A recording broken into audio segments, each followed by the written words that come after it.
Well, look at how dark all these videos are. This daylight savings nonsense. And then on top of it, it's rain's a coming. Let me turn it that way so the light's coming in to hit me, my handsome face. I don't want y'all to miss me. Look at that. You know, it looks like somebody's going to Santa Claus. Full on Santa Claus. Needs to put in that tricky beard dye so y'all think I'm young. All natural. All right, let's get this thing going. 5:06. Daylight's a burning. Come, Mr. Drywall Man, and hang me some sheetrock. Daylight come and I wanna go home. Come here for the walls, I did not come here for the studs. No, daylight come and I wanna go home. Drywall, whoa. Daylight come and I wanna build wall. All right, remember this number, Internet. 37 and a half. 38 and a half. Oh, another taper. Good job, Steve. Good job. 39 and a half. 37 and a half to 39 and a half. All right. I'm sure glad I built everything a little crooked. You know what? Professional builders couldn't do it that way. 1,000-year house. The 1,000 years from now, somebody will be cursing me because I didn't make straight walls. Well, that's part of the charm of this kind of a house. All right, let's keep working. Still, it's sprinkled. It only rains when my drywall's uncovered. When it's covered, it doesn't rain. So it's been kind of a personal, this guy's been picking on me personally today. Did you remember any of those numbers? 39 and a half and 37 and a half, is that right? Good job, Internet. Good job. Let's measure this one. Now, this is why I wanted 10-foot sheets, but they don't make them in 10-foot. They make them in 12-foot. Because I just want one big sheet all the way up to here. 101, Internet.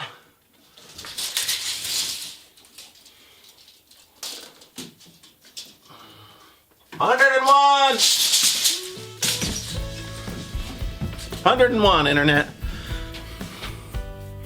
What do we do? I don't know. Let's pull another sheet off of there and do a little bit of work. Nah, it's too dark.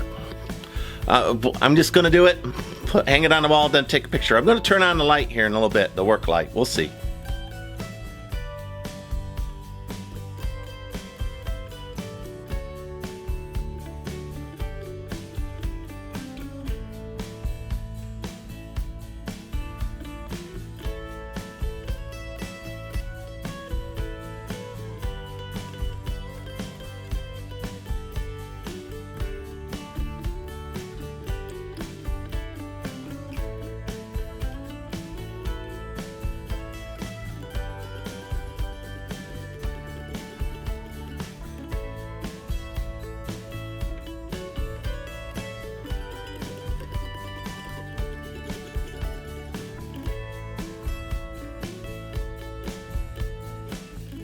I am in a hurry, but there's no such thing as hurry when it comes to drywall, for sure. Well, unless you're a professional.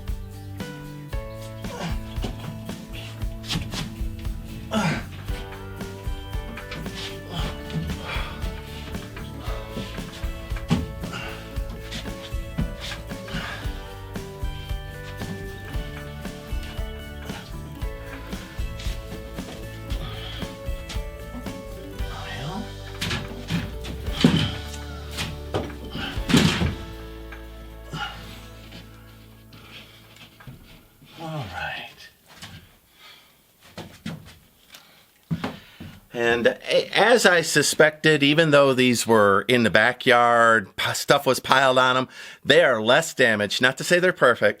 I still have a little bit of lifting of the white surface, but they were rough handled, right? They were going to go back to a vendor. A lot less work for me by a factor of 10. So there we go. Let me finish manhandling that one up, and then I'll cut the other one. Oh, this rain.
see, 9 minutes.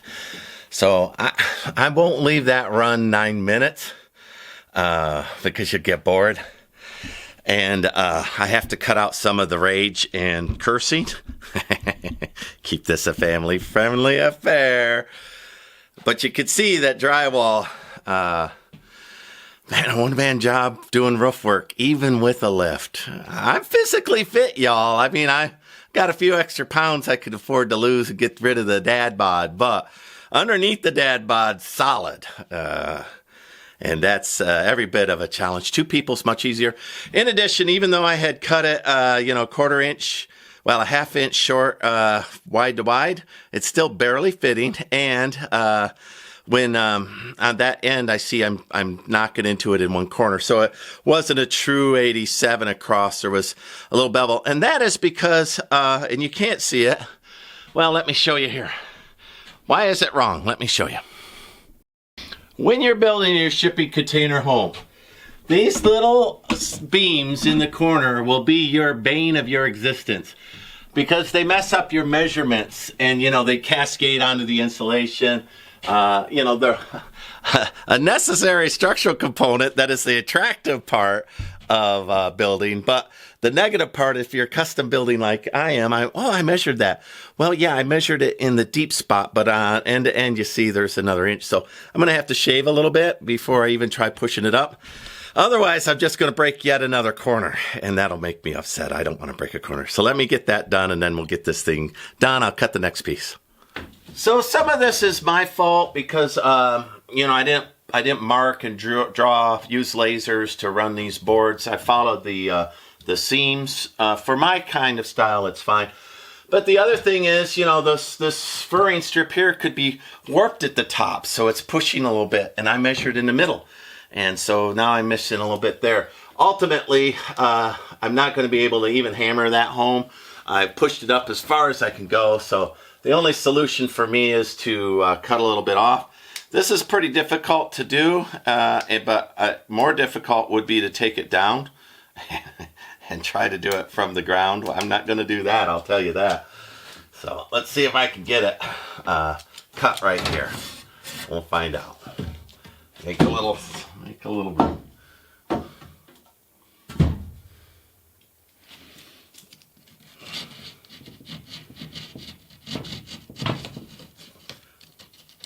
I'm going to guess a 1/4 inch all the way around.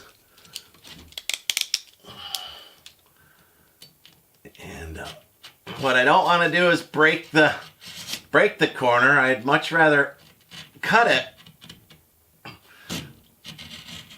and break it, but my fingers are in that insulation again.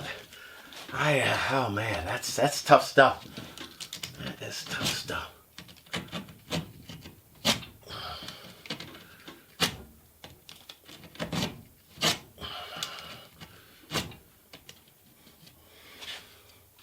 That, I think, we'll get that all the way up. Fingers crossed. One last thing I should say is it's actually cheaper to hire a crew to come in and bring their own materials. You tell them what to do that. My problem is I'm doing it a little at a time, as it works in my life. This is not my regular job. I don't have this kind of, but it is cheaper to have a crew come in and do this than to do it yourself, and faster. So if I would have framed it all out and called a crew, they would have come in and done it in a day. Unfortunately, I'm not building that way, but you'll be surprised. Buying the stuff yourself and putting up yourself, it's actually cheaper to have somebody come in and do it for you. At least in my neck of the woods here in Central Texas. So, a strange little thing, isn't that?